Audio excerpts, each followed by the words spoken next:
bell-shaped. They're both bell-shaped, which is huge for Gossett. He wanted that to be the case. Good, number one, good. How else are they similar? Say that again. The center, the median, the center, the average. Center is at what? 0, just like the z-curve did. Yes. Good. How are they different? Say that again. Emily, tell me more. The tails are different. Aha! The red one's the T, yes?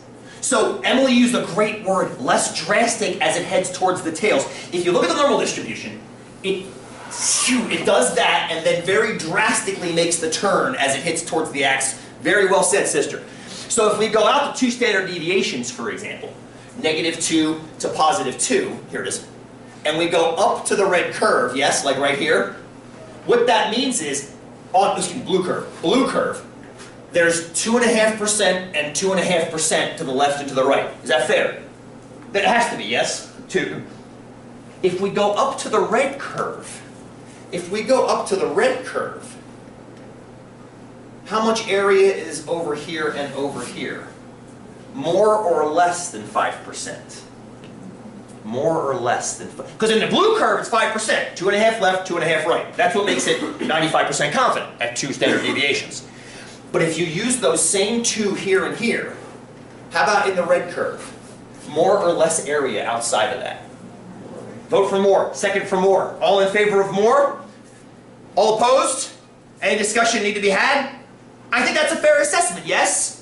The curve is higher out here. Hey, it's lower right here. The area underneath is still 100%, just like it was for the bell curve. That's another way they're similar.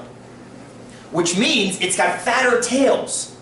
But did anybody catch the sample size on this? 2! That's if you get 2 data points. Well, we tend to do a little better than that. We tend to do a little better. So what we're going to do is we're going to go ahead and make the sample size. Boop, boop, boop. Now what's happening as we increase the sample size? What is happening? What you're seeing, remember that ugly formula that you saw on the screen before? I've got that in Excel over here. It's all buried in there in that second column, that B column right there. What's happening to the T curve as the sample size goes up? Nice and loud, Emily, go ahead. It's starting to look more and more like the bell curve. Remember with our Del Taco half-pound bean and cheese burritos? We had a sample size of 30. Let's kick it up to 30. Now I've also got this thing called degrees of freedom over here. Degrees of freedom. Degrees of freedom are wonderful. It's a statistical term. Go to 30. Degrees of freedom are wonderful. It's a statistical term that is extraordinarily. It's more historical at this point than it is useful for what we're talking about in this class. It's defined to be 1 less than the sample size. And the reason is very, very mathematical, and I've got some problems I want to turn into a quiz for you guys in a couple weeks about degrees of freedom. If you're interested in what they are, or if you ever need to know what they are, you can come back to that resource page and or that quiz. Honestly, it's not crucial anymore. It becomes more of a confusing thing than anything. And this is what Gossett was actually playing with, was degrees of freedom. But what do you notice now about the Z and the T curves? They're very close. They're not perfectly the same. You can kind of see there's a little bit of gap right there. Not exactly the same yet. If you compare the values here, they're not exactly the same. They should be. If they were exactly the same, these columns would be identical. They're not exactly the same, but they're damn close. And of course, if the sample size keeps going up, it's just going to trend more and more towards that curve.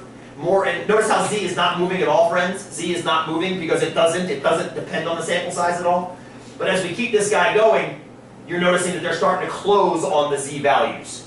So if you get up to a sample size of 134, there really is no difference between a Z and a T curve. That's why I said, when you guys used 2 over here for a multiplier, it was totally fine. It matters when your sample sizes get too small, though. That's when you're actually cheating a little bit by using the Z multiplier, because you're assuming too much accuracy. Or not too much accuracy, too much precision. You're assuming things are tighter than they should be.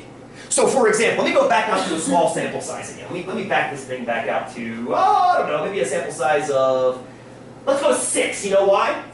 Because 6 is something we're going to play with in your 3rd project. So clearly there's a difference between the red and the blue curves at this point. 2 standard deviations for sure is 95% confident on the blue. Where would we have to put our fingers to be 95% confident on the red? So I'll vote for going out like this? Yes, I agree. We'd have to go out further, wouldn't we? Because there's too much tail. We have to cut into some of that tail. Right now, at 2 and -2, we've got more than 2.5% of the area on both sides. We'd have to move it out a little bit to pick up that 95%. Kendra, ask me that question. Is there a way that you know how much? Thank you, sister. Good. 2 answers to that, if you don't mind. 2 answers. I'm going to show you the antiquated way and the new way of doing it. There is an old way. There is an old way. Let me shut this guy down. Don't save. No need to save. Close you down for a moment. I wonder if this link will work. Let me see. If it doesn't, I can go Google it. Let me just see if this link works. It's PDF. It should pop open.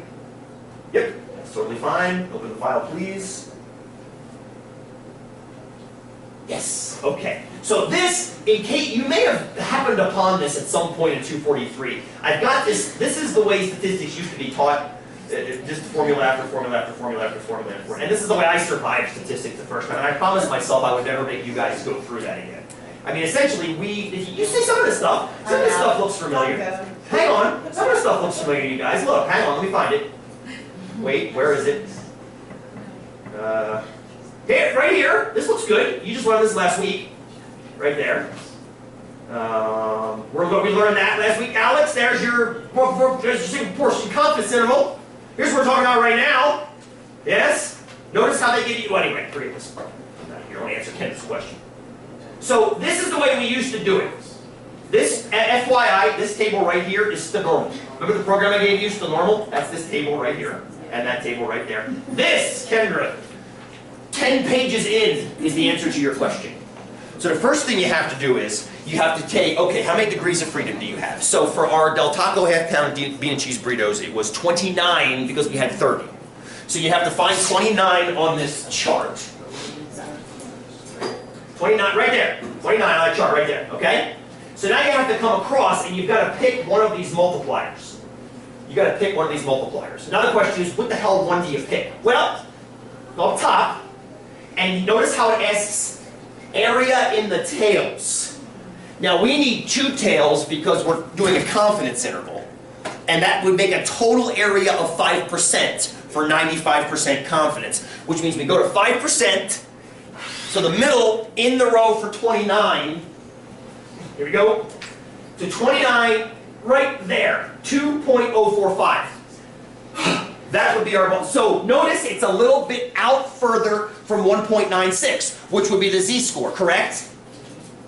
I don't ever want you using this again. There's no need to. Nobody uses these anymore. It's buried in the back of textbooks. There's no need to use them with technology.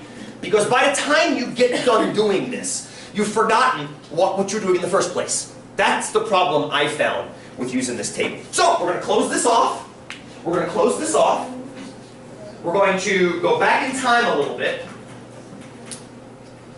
And we're going to pretend we're back here from the outset. I know we've already calculated this, correct? We've already calculated this over there on the side board. What I want you to do now is fire up your TIs, because there's a beautiful feature in your TIs that does this whole thing automatically. Yes, we just spent an hour and 15 minutes doing it. That's okay. Much like everything else in this class, you need to see how things work before you can use technology to make it a shortcut. Shortcut only makes sense if you know what you're falling back on. But based on what you guys are saying, you know that now.